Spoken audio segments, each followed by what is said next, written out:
రిజర్వేషన్‌లో creamy layer అంటే, ఇప్పుడు ఇవాళ ఉన్నటువంటి ఒక ఎస్సీ వ్యక్తి తన బిడ్డకి రిజర్వేషన్ పొందితే, ఆ బిడ్డ తర్వాత తన బిడ్డలకి రిజర్వేషన్ పొందకూడదు. లేదా ఇవాళున్న ఒక వ్యక్తి ఎస్సీ వ్యక్తి తను ఉద్యోగం సంపాదించడం చదువు, ఉద్యోగం వరకు రిజర్వేషన్ పొంది ప్రయోజనం సంపాదిస్తే, తన బిడ్డలకి రిజర్వేషన్ పొందకూడదు. ఇది క్రిమీ లేయర్. అంటే ఒక తరానికి రిజర్వేషన్ ఉండాలి గానీ, తరతరాల రిజర్వేషన్ కాదు అన్నటువంటి వాదన ఎప్పటినుంచో ఉన్న ధైర్యం చేసే ప్రయత్నం ఏ పార్టీ చేయలేదు. ఎందుకంటే రిజర్వేషన్ పొందుతున్నటువంటి కుటుంబాలు ఐఏఎస్‌ల కుటుంబాలు ఐఏఎస్‌లు అవుతున్నాయి. ఐపీఎస్‌ల కుటుంబాలు ఐపీఎస్‌లు, ఐఏఎస్‌లు అవుతున్నారు. కానీ సాధారణ ఎస్సీలకి ఆ ప్రయోజనాలు అందట్లేదు.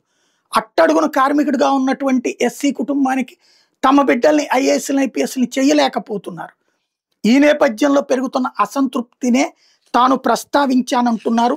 ఏదైతే మాజీ చీఫ్ జస్టిస్ సుప్రీంకోర్టు గవాయ్ దళిత బడుగు బలహీన వర్గాల నుంచి ఉన్నత స్థితికి వచ్చినటువంటి ఆయన ఈ క్రిమీ లేయర్ పదాన్ని మరొకసారి ప్రస్తావించారు. ఎస్సీలకు క్రిమీ లేయర్ వర్తింపజేయాలని తీర్పునిచ్చినందుకు తీవ్ర విమర్శల పాలయ్యాను. కానీ రాజ్యాంగ నిబంధనల గురించి కనీస అవగాహన లేని వారి అజ్ఞానంతో నా మీద ఆరోపణలు చేస్తున్నారంటూ ఆయన మాట్లాడారు. చీఫ్ జస్టిస్ కుమారుడికి కార్మికుడి కొడుక్కి ఒకే ప్రమాణాలు వర్తింపజేయచ్చా అని ప్రశ్నించారు.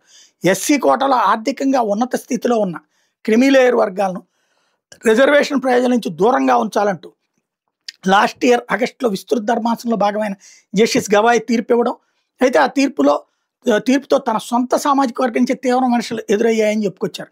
న్యాయమూర్తులు తమ తీర్పుల గురించి చర్చించకూడదు, అయితే నేను రిటైర్ అయ్యాను కాబట్టి మాట్లాడుతున్నానని చెప్పారు. నేను రిజర్వేషన్ ద్వారానే సీఏ దాకా ఎదిగి ఇప్పుడు క్రిమీ లేయర్ వర్తింపజేయాలంటూ మాట్లాడాను అయినా కూడా ఆరోపిస్తున్నారు. వర్తింప చేశాను కాబట్టి, వర్తింపబడ్డాను కాబట్టి నన్ను ఎట్లా అంటున్నారు అన్నటువంటి పాయింట్ చెప్పుకొచ్చారు. రాజ్యాంగ నిబంధనలు తెలియని వాళ్ళు ఎట్లా మాట్లాడతారు. హైకోర్టు, సుప్రీంకోర్టు న్యాయమూర్తి పదవులకు అసలు రిజర్వేషన్లు వర్తింపవనేది కూడా వాళ్ళకి తెలియదు. ఈ పదవుల కోసం పోటీ పడాల్సి వస్తుంది. సాధారణంగా సీనియారిటీని బట్టి 65 ఏళ్ల లోపున వాళ్ళకి అవకాశం దక్కుతుంది. క్రిమీ లేయర్ పై నాకంటే ముందు 1975లో జస్టిస్ విఆర్ కృష్ణయ్యర్ కూడా మాట్లాడారు. సుప్రీంకోర్టు నిర్దేశించిన చట్టాన్ని న్యాయమూర్తులు మునుపటి తీర్పును బట్టే మాట్లాడతాం. నేను చెప్పింది సరైందో కాదో దేశ ప్రజలే చెప్పాలని కోరుకుంటున్నా అని చెప్పారు.